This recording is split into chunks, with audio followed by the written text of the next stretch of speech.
الحمد لله رب العالمين. قال العلامة حجة الإسلام أبو جعفر الوراق الطحاوي بمصر رحمه الله: هذا ذكر بيان عقيدة أهل السنة والجماعة على مذهب فقهاء الملة أبي حنيفة النعمان بن ثابت الكوفي، وأبي يوسف يعقوب بن إبراهيم الأنصاري، وأبي عبد الله محمد بن الحسن الشيباني رضوان الله عليهم أجمعين، وما يعتقدون في أصول الدين ويدينون به رب العالمين. به نام و استعانت از الله بخشاینده مهربان. ستایش ویژه الله پروردگار جهانیان است. علامه حجت الاسلام ابو جعفر وراق طحاوی رحمه الله میگوید: این کتاب بیانگر عقیده اهل سنت و جماعت بر مبنای مذهب فقهای اسلام ابو حنیفه نعمان بن ثابت کوفی و ابو یوسف یعقوب بن ابراهیم انصاری و ابو عبدالله محمد بن حسن الشیبانی رضی الله عنهم اجمعین است و به باورهای آنان در مورد اصول دین که با آن پروردگارشان را میپرستند.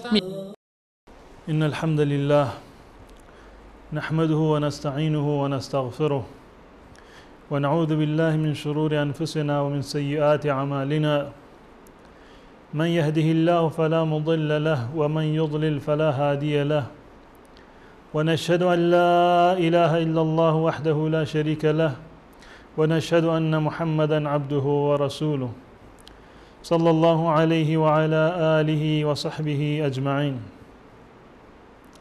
بینندگان عزیز و ارجمند، السلام علیکم و رحمت الله و برکاته. در جلسه قبل که خدمت شما عزیزان بودم، مباحثی رو درباره کتاب العقیدة الطحاویه و جایگاهی که این کتاب در میان اهل سنت و الجماعت دارد و همچنین درباره بیوگرافی نویسنده و مؤلف این کتاب و پس از آن مختصری درباره شارح این کتاب خدمت شما عزیزان بیان کردم و عرض کردم خدمت شما بزرگواران که کتاب العقیدة الطحاویه یک کتاب معتبر و مستند و قابل قبول تمام اهل سنت و جماعت هست و به عنوان یکی از متون قدیمی یا به عبارت دیگر قدیمی ترین متن اعتقادی هست که نوشته شده و اهل سنت و جماعت به آن معتقد هستند. و خود حضرت امام طحاوی رحمت الله علیه در ابتدای کتابشون اونجا تصریح میکنند که این کتاب را که من نوشتم بر مبنای عقیده اهل سنت و الجماعت هست. این کتاب هذا ذکر بیان عقیدت اهل سنت و الجماعه، این کتاب در مورد بیان عقیده اهل سنت و الجماعت هست. پس بنابراین قبل از این لازم هست که ما این واژه و اصطلاح اهل سنت و الجماعت را بشناسیم و بدانیم که اهل سنت و الجماعت در واقع به چه معنا هست.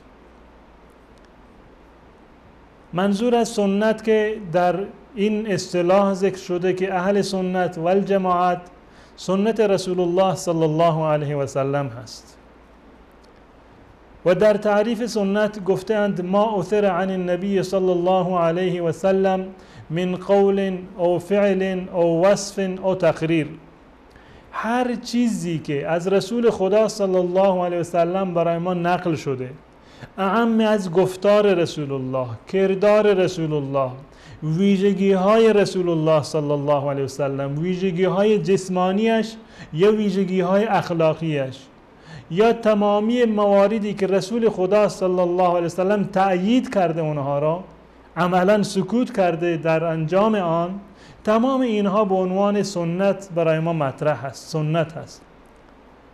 و همه ما مسلمانان به عنوان مسلمان و به عنوان پیروان رسول الله صلی الله علیه و سلم موظف هستیم و مأمور هستیم که بر تمام سنت های رسول الله صلی الله علیه و سلم عمل بکنیم. هیچ مسلمانی مجاز نیست که سنت رسول الله صلی الله علیه و سلم را رها بکند و به سنت انسانهای دیگر روی بیاورد.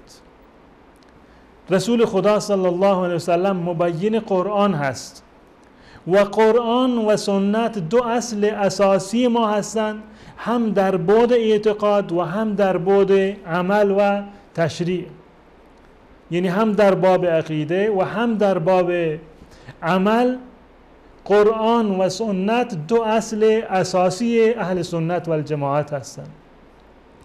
یعنی مستند اول ما، دلیل اول ما قرآن هست و بعد از قرآن سنت رسول الله صلی الله علیه و سلم.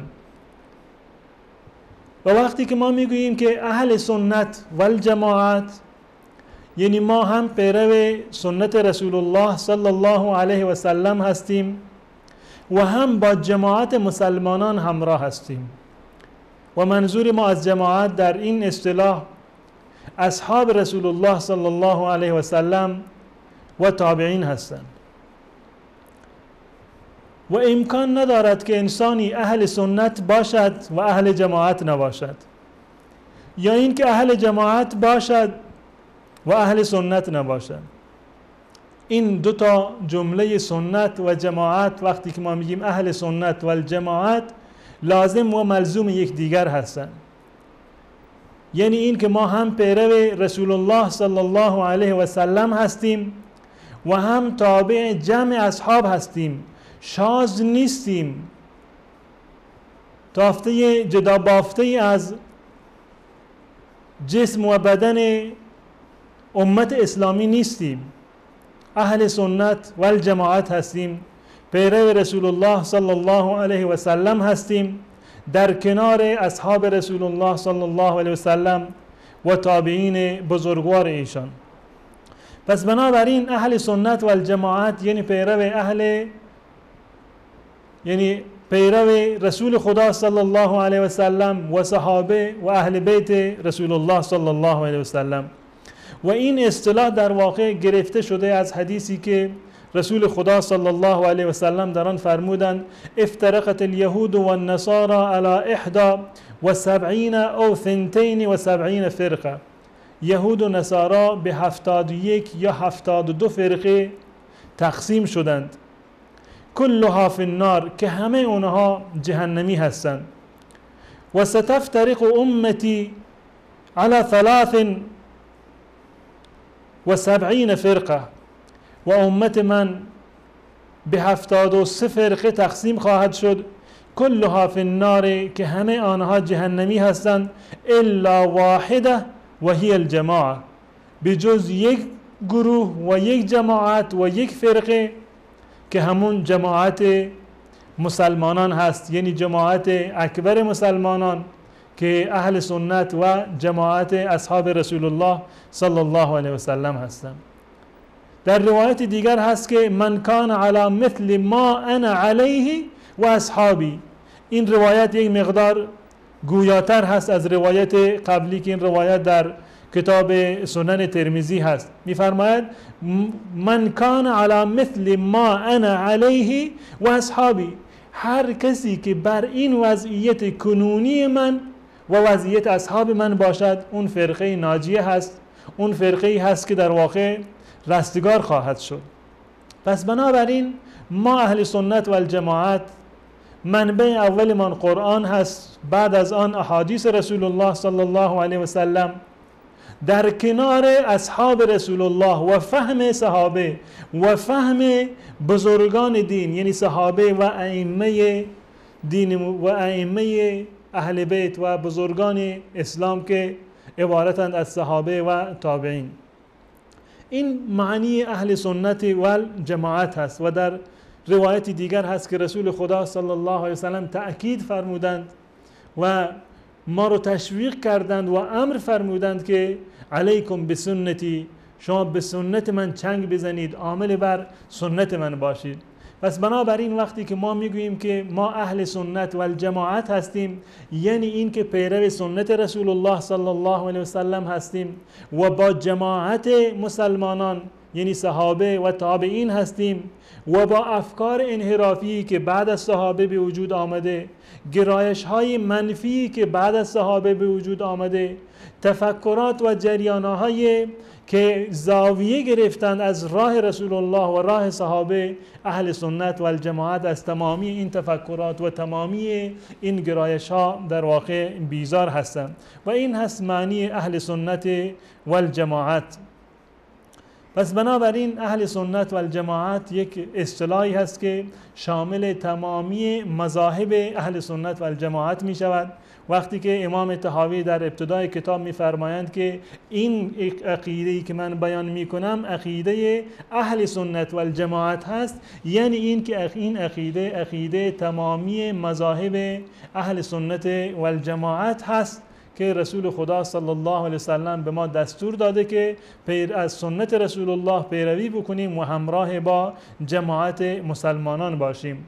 چرا ما میگیم جماعت مسلمانان؟ یعنی اصحاب رسول الله صلی الله علیه و سلم و تابعین، زیرا که رسول خدا صلی الله علیه و سلم تأکید فرمودند و بیان کردند که خیر الناس قرنی ثم الذین یلونهم ثم الذین یلونهم، بهترین انسانها، وارسته‌ترین انسانها، پاکترین انسانها انسانهای قرن من هستند، یعنی مسلمانانی که معاصر هستند با من و در این قرن من زندگی میکنم. بعد از آن کسانی که بعد از اینها بیایند و بعد نسل بعد، یعنی تا 3 نسل رسول خدا صلی الله علیه وسلم اعلام فرمودند که اینها بهترین انسان هستند. زمان رسول الله، زمان تابعین و زمان تبع تابعین، این 3 نسل را و 3 قرن را رسول خدا صلی الله علیه و سلم در واقع بهترین قرون و بهترین انسانها معرفی کردند. از اینجا هست که ما خودمان را اهل سنت و الجماعت در واقع می نامیم و این تسمیه یک تسمیه واقعی هست. اهل سنت و الجماعت از همان ابتدا پیرو سنت رسول الله صلی الله علیه وسلم بودند، یعنی مرجع آنها در مسائل فکری و مسائل اعتقادی و همچنین مسائل شرعی قرآن و حدیث رسول الله صلی الله علیه وسلم بوده و این گونه نیست که هر کسی از ما امروزه قرآن را باز بکنند و اگر برداشت غلط و اشتباهی رو از قرآن داشته باشد این رو معیار قرار بدهد و این را برای خود اعتقادی قرار بدهد. خیر، بلکه قرآن و سنت با فهم سلف صالح، با صحابه رسول الله، با فهم تابعین و تبع تابعین، بین خاطر است که در این کتاب و در کتاب‌های دیگر اعتقادی اهل سنت و الجماعت ما می‌بینیم که در هر جایی که مسئله اعتقادی ذکر می‌شوند اهل سنت داب و روششون این هست که ابتدا از آیه قرآن استدلال می‌کنند در کنار عقیدهشان، یعنی در جایی که متن اعتقادی یک باور اسلامی ذکر می‌شود بعد از اون آیه قرآن رو می‌آورند و بعد از اون احادیث رسول الله صلی الله علیه وسلم رو ذکر می‌کنند و در آخر اقوال ائمه رو اهم از صحابه و تابعین و تبع تابعین رو در واقع ذکر میکنن. پس بنابراین با این تعریف ما میتونیم اینطوری نتیجه بگیریم که یک اهل سنت واقعی در واقع اون کسی هست که در مرحله اول قائل به توحید خداوند متعال باشد، چون که بحث ما بحث توحید هست و ده بحث عقیده هست و در باب عقیده یکی از مهمترین و شریفترین بحث‌هایی که هست بحث توحید باری تعالی هست. اهل سنت و الجماعت در مرحله اول کسی هست که در توحید خداوند متعال پیرو قرآن و سنت رسول الله صلی الله علیه و سلم باشد، یعنی عقیده اش و باورهایش مستند به قرآن و در مرحله دوم مستند به احادیث رسول الله صلی الله علیه و سلم باشد که رسول خدا صلی الله علیه و سلم فرمودند علیکم بسنتی و قرآن کریم قبل از رسول الله صلی الله علیه و سلم ما را تشویق کردند، ترغیب کردند به این که ما آموزه های رسول الله صلی الله علیه و سلم را و سیره و روش رسول خدا صلی الله علیه و سلم را بگیریم، بر آن عمل بکنیم. و دومین نقطه اتباع سبیل مؤمنین هست، یعنی این که اهل سنت و الجماعت با اجماع صحابه همراه است. هر مسئله‌ای که اصحاب رسول الله و بعد از آن تابعین بر آن اتفاق کردند و مورد اطمینان و اتفاق همه هست، ما به اتفاق اون نظریه رو قبول داریم و پیرو اون هستیم. این دومین یا سومین ویژگی هست. و بعد از آن این که اهل سنت و الجماعت وقتی که بخوایم اونها را متمایز بکنیم از دیگران، این که اهل سنت و الجماعت هیچ غل و غشی را درباره سابقین اولین، درباره مسلمانان صدر اول اسلام در دل خودشان جای نمیدهند و در واقع کینه هیچ مسلمانی را از صدر اول اسلام و هیچ صحابی را و هیچ تابعی را در دل خودشان در واقع ندارند. و بعد از این یکی دیگر از ویژگی های اهل سنت و الجماعت این است که محب، در کنار این که محب اصحاب رسول الله صلی الله علیه و سلم هستند، محب در واقع اهل بیت رسول الله صلی الله علیه و سلم، اهم از ازواج و نسل و ذریه رسول خدا صلی الله علیه و سلم هستند. و در کنار این یکی از ویژگی هایی که اهل سنت و الجماعت را از خوارج متمایز می کند این است که اهل سنت و الجماعت هیچ مسلمانی را به خاطر گناهی که انجام داده در واقع کافر نمی دانند و بلکه با انجام دادن گناه معتقدند که با انجام دادن گناه هیچ انسان مسلمانی کافر نمی شود. و ویژگی های دیگری اهل سنت و الجماعت دارند که با ذکر هر ویژگی در واقع اهل سنت و الجماعت از یکی از فرقه های باطل و گمراه و فرقه های انحرافی که در طول تاریخ اسلام به وجود آمده متمایز می شود. ما در میان و در لابلای شرح این کتاب به برخی از این ویژگی ها انشاءالله اشاره خواهیم کرد. یک استراحت کوتاه میکنیم و با یک دیدن و مشاهده یک میان برنامه بازم در خدمت شما خواهم بود.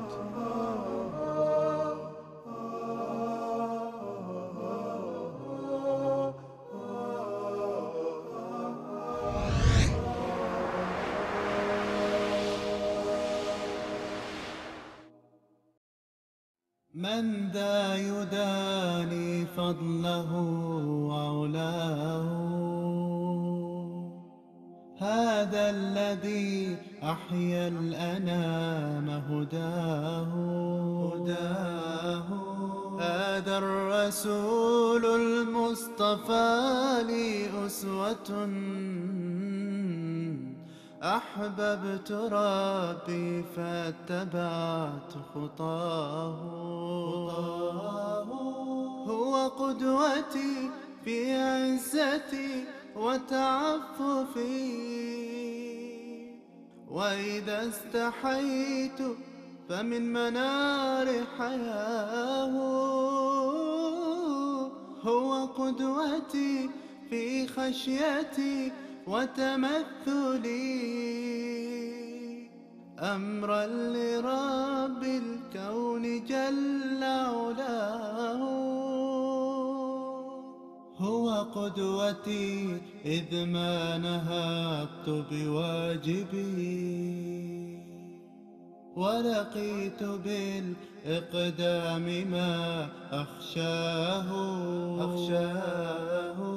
حب وحسن تعامل. رسول الله صلی الله علیه و آله و سلم فرمودند خریدار و فروشنده تا وقتی از همدیگر جدا نشده اند اختیار فسخ معامله را دارند.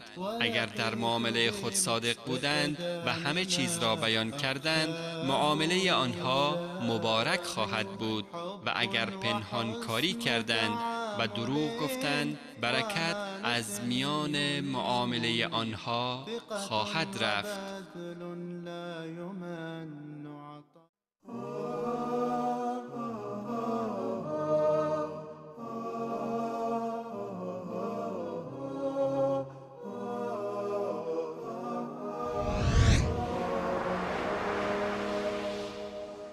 با سلامی دوباره خدمت شما بینندگان عزیز و ارجمند.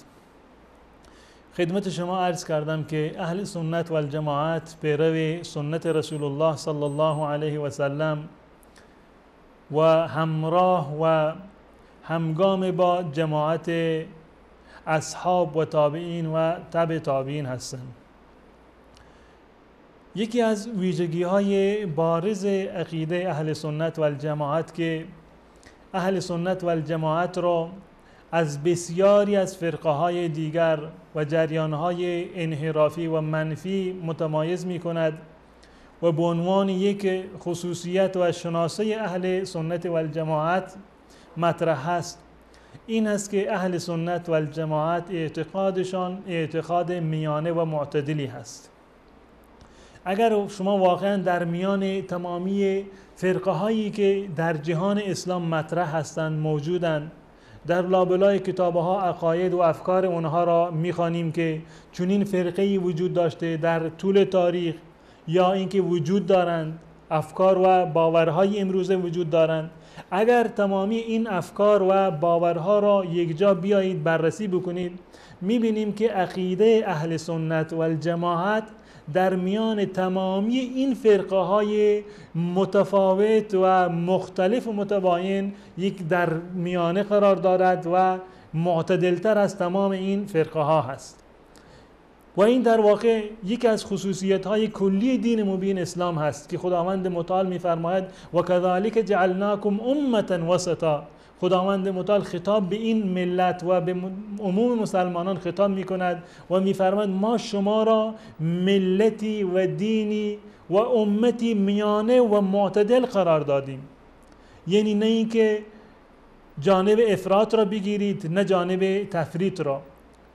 و وقتی که در میان فرقه های اسلامی و مذاهب اسلامی و افکار اسلامی وقتی که بررسی بکنیم، میبینیم که اهل سنت و الجماعت در میان مذاهب اسلامی، مذاهبی که خودشان را به اسلام نسبت میدهند، این ویژگی بارز مسلمانان در وجود اهل سنت و الجماعت تبلور پیدا میکند و بقیه فرقه ها از این در واقع محروم هستند. من به طور مثال در چند زمینه و در چند بعد این وسط بودن اهل سنت و الجماعت را، معتدل بودن و میانه بودن اهل سنت و الجماعت را برای شما بیان می کنند.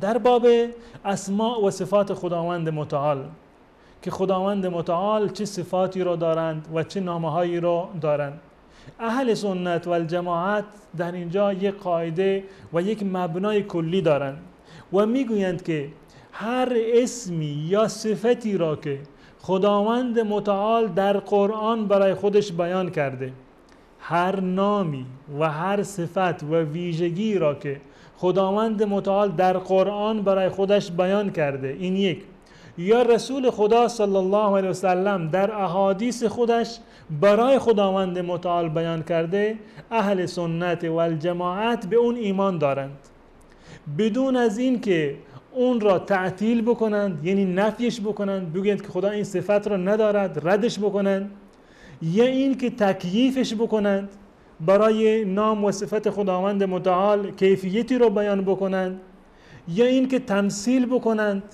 یعنی این که صفات خدا را به انسان تمثیل بکنند، یا این که صفات انسان را به خداوند متعال تمثیل بکنند، یک مثلی را، نمونه ای را برای خداوند متعال قائل باشند، یا این که تشبیه بکنند، خداوند متعال را به یکی از مخلوقات، یعنی صفات خدا را با صفات مخلوقات مقایسه بکنند، یا این که تحریف بکنند.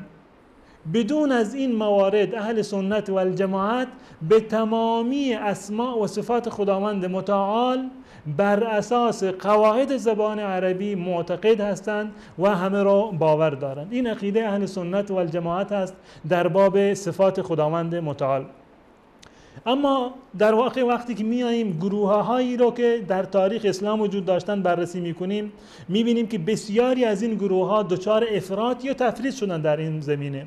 به طور مثال مثلا معطله را یا جهمیه را که در واقع معتزله سخنگوی این افراد بودند و در واقع یکی از گروه هایی بود که این عقاید رو تبلیغ میکردند، صفات خداوند متعال رو نفی کردند. حتی صفاتی رو که خداوند متعال در قرآن برای خودش بیان کرده، این صفات رو از خداوند متعال نفی میکنند. صفاتی مانند این که خداوند متعال مثلا در قرآن آمده که دست دارد، که ما در لابلای این کتاب و در لابلای بحثای کتاب به اون میپردازیم. مثلا خداوند متعال خشم میگیرد، خداوند متعال راضی میشود. این صفات رو خداوند متعال در قرآن برای خودش بیان کرده. معتزله، معطله و جهمیه اومدن این صفات رو از خداوند متعال نفی کردن که خداوند متعال چون این صفتی رو ندارد. در واقع تکذیب صریح و مستقیم خداوند متعال هست. این در یک جنبه. و جنبه دیگری میبینیم که گروهی آمدند به عنوان مشبهه خداوند متعال را تشبیه کردند. یعنی این که خداوند متعال را، صفات خداوند متعال را به صفات انسانها تشبیه کردند که معروف هستند به مجسمه. یک از گروه های اینها معروف است به هشامیه که پیروان هشام ابن سالم جوالیقی بودند و افراد دیگری که در این زمینه این اعتقاد را داشتند. در یک گروه از یک طرف ما داریم معطله را، جهمیه را داریم، معتزله را داریم. در طرف دیگر ما مشبهه را داریم که صفات خداوند متعال را تشبیه می‌کنند به صفات انسانها. اهل سنت و الجماعت از هر دو تا گروه بیزار هستند. نه معطله هستند، نه صفات را نفی می‌کنند و نه صفات را تشبیه می‌کنند، زیرا که خداوند متعال در قرآن کریم می‌فرماید لیس کمثله شیء و هو السمیع البصیر. هم نفی می‌کند خداوند متعال، هم اثبات می‌کند. می‌فرماید مانند خدا کسی نیست. لیس کمثله شیء، مانند خدا هیچ چیز نیست. و بعد از این اثبات می‌کند و هو السمیع البصیر، و خداوند متعال سمیع و بصیر هست. ما می‌دانیم که انسان هم سمیع هست، ما شنوا هستیم، بینا هستیم، در صورتی که خداوند متعال در ابتدای آیه می‌فرماید که لیس کمثله شیء، مانند خدا کسی نیست، هیچ چیزی مانند خدا نیست. و بعد از این می‌فرماید که خداوند متعال سمیع هست، بصیر هست، با وجود این که انسان و بسیاری دیگر از حیوانات و مخلوقات خداوند متعال سمیع و بصیر هستند. از این قاعده اهل سنت و الجماعت میگویند به همون گونه که خداوند متعال گفته لیس کمثله شیء، مثل خدا هیچ چیز نیست، اهل سنت و الجماعت تشبیه رو رد میکنند، زیرا که مانند خدا چیزی نیست. اما خداوند متعال اثبات کرده، گفته که من سمیع هستم و من بصیر هستم. به خاطر این نفی صفات رو هم رفع میکنند، دفع میکنند و قائل به اثبات صفات هستند. پس بنابراین در این زمینه اهل سنت و الجماعت در میان معطله و جهمیه و در میان مشبهه میانه و معتدل هستند و در واقع امت وسط و معتدل هستند. یا درباره ایمان، مثلا درباره ایمان یک نظریه هست که معروف است در میان علم کلام و در میان فرقه هایی که بودند به عنوان مرجعه. اون اعتقادشون این بود که لا یضر مع الایمان معصیه، همراه با ایمان هیچ معصیتی دیگه برای انسان ضرری ندارد. یعنی این که اگر انسان قلباً معتقد بود به خداوند متعال، چون این شخصی مؤمن کامل الایمانی هست، هیچ نقصی در اون نیست. معروف هستند به مرجعه، یعنی اعمال را جز ایمان نمیدانند. و در طرف دیگر اینها وعیدیه هستند، یا به تعبیر دیگر خوارج هستند. خوارج میگویند که هر کسی که یکی از اعمال اسلامی رو ترک بکند کافر هست. از یک طرف مرجعه میگویند انسان مسلمان و مؤمن هست ولی این که اعمال را ترک بکند هیچ نقصی و خدشه‌ای در ایمانش وارد نمی شود. از یک طرف دیگر خوارج میگن که نه، هر کسی که کوچکترین گناهی رو، یعنی گناه کبیری رو انجام بدهد، اون در واقع کافر هست. این دو طرف قضیه هست، افراط و تفرید. اهل سنت و الجماعت در این زمینه میانه هستند و اعتقادشون این هست که رسول خدا صلی الله علیه وسلم همین نکات را بیان کردند و مستند به احادیث رسول خدا صلی الله علیه وسلم اهل سنت و الجماعت ایمانشون در میان خوف و رجا هست. در میان خوف و رجا، یعنی هم امیدوار رحمت خداوند متعال هستند و هم از خداوند متعال بیم دارند.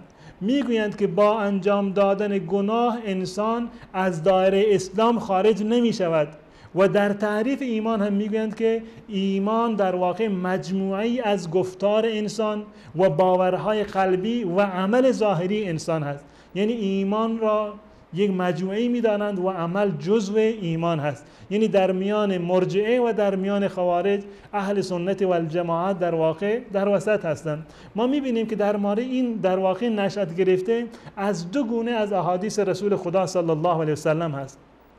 مثلا در یک حدیثی هست که رسول خدا صلی الله علیه وسلم میفرمایند ما من عبد قال لا اله الا الله ثم مات على ذلك دخل الجنه.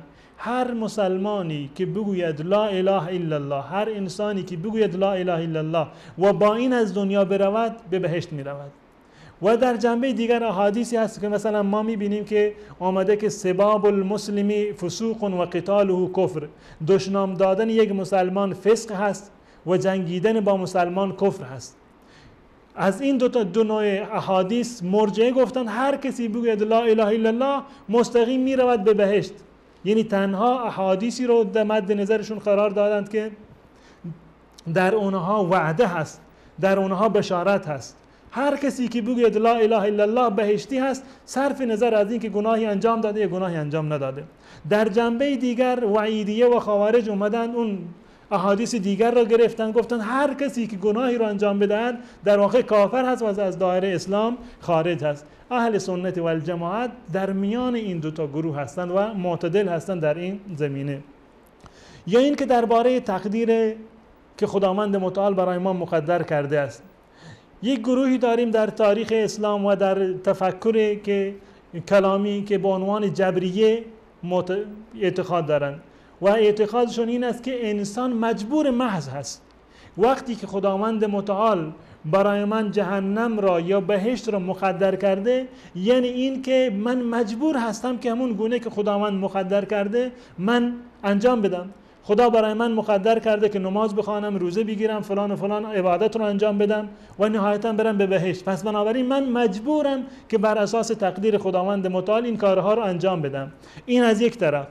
در جنبه دیگر قدریه هستند، اهل قدر هستند که تا حدودی بیانگر مواضع اونها در واقع معتزله بودند، نفی تقدیر رو میکنن. یعنی میگن که هیچ تقدیری نیست و انسان خودش خالق اعمال خودش هست و خودش اعمال خودش را انجام میدهد. از یک طرف اجبار محض هست، جبریه، یعنی انسان مجبور هست، و قدریه میگن نه اصلا تقدیری وجود ندارد، هر چیز به عهده خود انسان هست. اهل سنت و الجماعت در این زمینه هم میانه و معتدل هستند و معتقد هستند همون گونه‌ای که در قرآن آمده که ان السمع والبصر والفؤاد كل اولئک کان عنه مسئولا. تمامی جوارح انسان، اعضای انسان و اعمالی که انسان با این جوارح انجام میدهد از اینها بازخواست میشود و بازخواست که وقتی که انسان میشود بر اساس اختیاری هست که انسان در واقع داشته و با اختیار خودش اگر نماز بخواند، اعمال خیری رو انجام بدهد مستحق ثواب هست و با اختیار خودش وقتی که دنبال کارهای خلاف می رود این انسان باید مجازات بشود. در این زمینه هم می بینیم که اهل سنت و الجماعت در واقع معتدل هستند، نه جنبه افراط را گرفتند و نه جنبه تفریط را. و همچنین درباره حکم بر افراد، مثلا به طور مثال ما وعیدیه داریم وقتی که میگویند که خوارج میگویند که با انجام دادن گناه انسان کافر می شود، یعنی هر کسی گناهی رو انجام داد اینو کافر می نامند. و در جنبه دیگری هست که مرجعی میگویند که العاصی مؤمن کامل الایمان، مؤمن هست کامل الایمان هست، یعنی نقیض هم دیگر هستند. یعنی حکم بر افراد، حکم به ایمان شخص یا حکم به کفر شخص. خوارج حکم میکنند هر کسی که گناهی انجام بدهد کافر هست و مرجعه میگویند که نه، هر کسی که گناهی انجام بدهد مؤمن و کامل الایمان هست.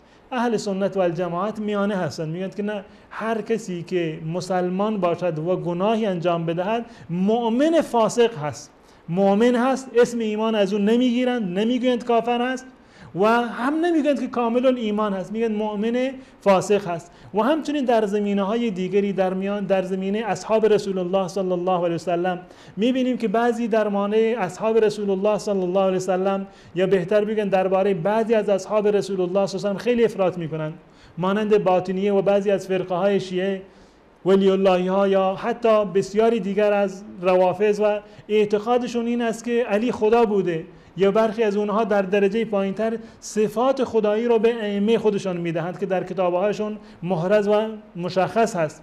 این در یک جنبه هست. و در جنبه دیگر هست مثلا نواصب هستند که اصحاب رسول الله صلی الله علیه وسلم را یا اهل بیت رسول الله صلی الله علیه وسلم را به اصطلاح دشمنی دارند با اونها، خوارج با اصحاب رسول الله بعضی از اصحاب را تکفیر کردند، نواصب با اهل بیت رسول الله صلی الله علیه وسلم دشمنی دارند. اهل سنت و الجماعت میانه و معتدل هستند. نه برخی از افراد را مانند ابوبکر و عمر و عثمان و علی را نه مقام خدایی میدهند، نه مقام نبوت میدهند، نه مقام آسمانی به اونها میدهند و نه معتقد به عصمت اونها هستند. و در جنبه دیگر هم نه اینکه کسی از اصحاب رسول الله صلی الله علیه وسلم را تکفیر میکنند و از دایره اسلام در واقع خارج میدونند. این در واقع ویژگی های اهل سنت و جماعت هست که در لابلای کتاب انشاءالله ما در نکات مشخصی به این مسائل انشاءالله خواهیم پرداخت و عقیده اهل سنت و جماعت را مستند از قرآن و احادیث رسول الله و همچنین گفتار صحابه یا گفتار تابعین و تبع تابعین انشاءالله تمامی این مسائل رو خدمت شما عزیزان بیان خواهم کرد. بله، عرض کردم خدمت شما که این کتاب عقیده طحاویه یک کتاب عقیدتی مجمع علیه و مورد اتفاق تمامی اهل سنت و الجماعت هست، تمام مذاهب، ولو اینکه نویسندهش یک عالم و امام حنفی هست، امام ابو جعفر طحاوی حنفی رحمت الله علیه، و شارح این کتاب که ما بیشتر در شرحمون انشاءالله سعی میکنیم از اون استفاده بکنیم امام ابوالعز حنفی هست. اما با وجود این کتاب عقیده تمامی مذاهب اهل سنت و الجماعت هست که من در جلسه اول گفتارهایی را و نقل قولی را من خدمت شما بیان کردم از ائمه و بزرگان تمامی مذاهب اربعه که این کتاب را در واقع تأیید کرده بودند و به صراحت بیان کرده بودند که این عقیده تمام اهل سنت و جماعت است.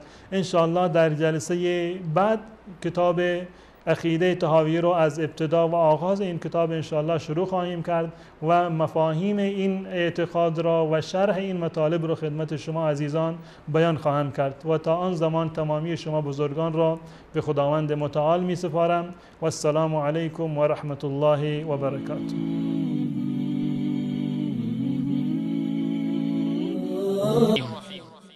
الحمد لله رب العالمين.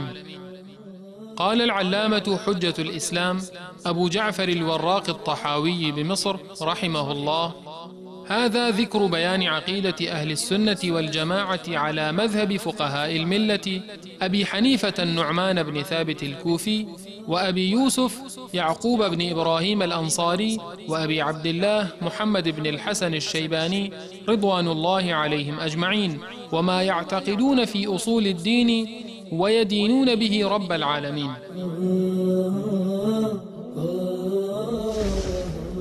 به نام و استعانت از الله بخشاینده مهربان. ستایش ویژه الله پروردگار جهانیان است. علامه حجت الاسلام ابو جعفر وراق طحاوی رحمه الله میگوید: این کتاب بیانگر عقیده اهل سنت و جماعت بر مبنای مذهب فقهای اسلام ابو حنیفه نعمان بن ثابت کوفی و ابو یوسف یعقوب بن ابراهیم انصاری و ابو عبدالله محمد بن حسن الشیبانی رضی الله عنهم اجمعین است و به باورهای آنان در مورد اصول دین که با آن پروردگارشان را میپرستند میپردازد.